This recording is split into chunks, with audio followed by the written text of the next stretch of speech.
देखत रहो लेकिन भाई लोगिन भैया कितना गरमाइल बा, लागता कि आज भौजी के खूब प्लान पेली आज। मस्त जोक मारा रे, ये हंस रे हलकट हंस।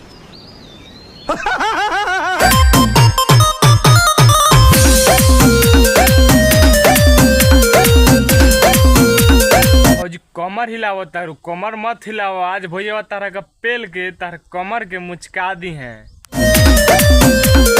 दिन भर घरवा में रहता घुसल, हरदम वही खातिर रहता रूसल। त का कहता रू भौजी की पूरा दिन घरे में घुसल रहता, तो ये भौजी लागता कि आज मेन फोर्स के और शिलाजीत के बूटी खा के आइल बाने, लागता तार के पेल के लड़िए पर टांग के हगा के मुँह हैं।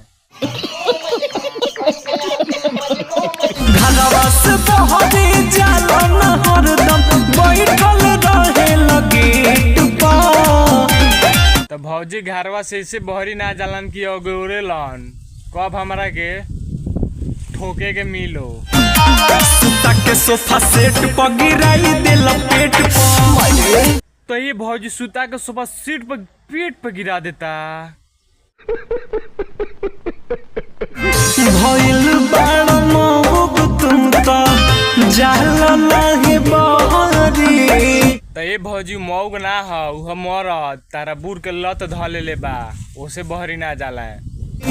हमारा के धोके तुम तो दिल पूरा रगरी।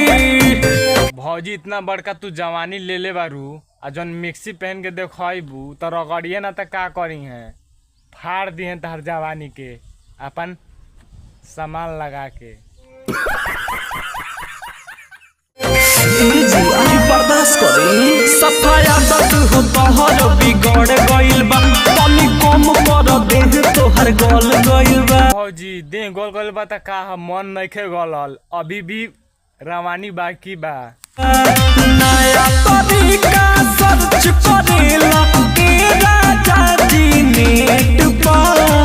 अच्छा तरीका सर्च कर के पेलता, लागत भौजी तारा के मियाँ खलीफा नियर घोड़ी बना के पेली है, मुआ दी है सरो। सुता के सोफा सेट पर गिराई देलो पेट पर। ते भौजी सोफा सेटे पे सुता के गिरावेला, नीचे ना। सुता के सोफा सेट पर गिराई देलो पेट पर। भौजी ऐसन जवानी देखबू तो पेटे पे गिरई है, ना कि सोफा सेट पर। तार जवानी देख कर तो हमारा नीचे वाला से पानी छोड़ता।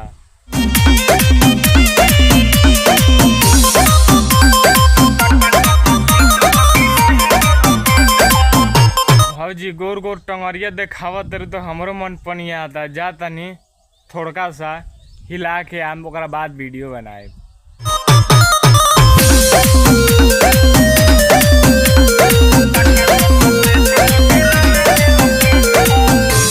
काहे भौजी जिए ना देबू, भल हिला के वही हाँ, भल फिर जवानी के रोमांस तारा लोगन के चालू हो गल, तनी हमरो दहिया के ख्याल रखा लोगिन।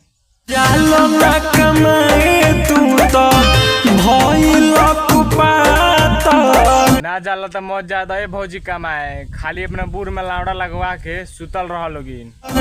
रोज रोज खोजो तारा दिल नहीं तार, हरी साफा बेकार हो गइल। का कहत रे भौजी, यहाँ तो रातर ना पातर हो जाइए तारा का पेलत पेलत, बुझलू, पेलवावत रहू पेलत रही है, माजा तो आवत अनु भौजी तहरा। कोई लक मना दिल हमारा के डांटी, ऐसे घूम चावला से टूट जाई पार्टी, भागिल जब। भौजी ओ ठीक है, उ साला मेन फोर्स के गोली खा के आइल बा, तहरा डांटला से उ मानता, पेल के तहर जवानी बर्बादे करी। हम दीपू दीवाना काटेला दांत तू घेट पा, शुकर मनावल जोशिया के पगलाइल बा त घेंटे पे दांत काटता, और हमरा जैसन रही तो सीधा बूरे में हबक्का मार ली।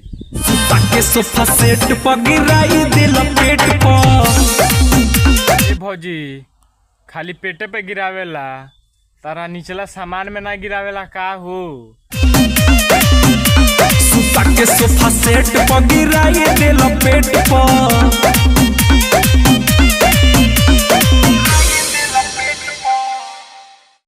कहा ए भौजी खाली ढोड़िए पे ना गिरावे के, तनी नीचे वाला छेदों में गिरा दस, एगो दूगो लइको बच्चा पैदा हो जाई।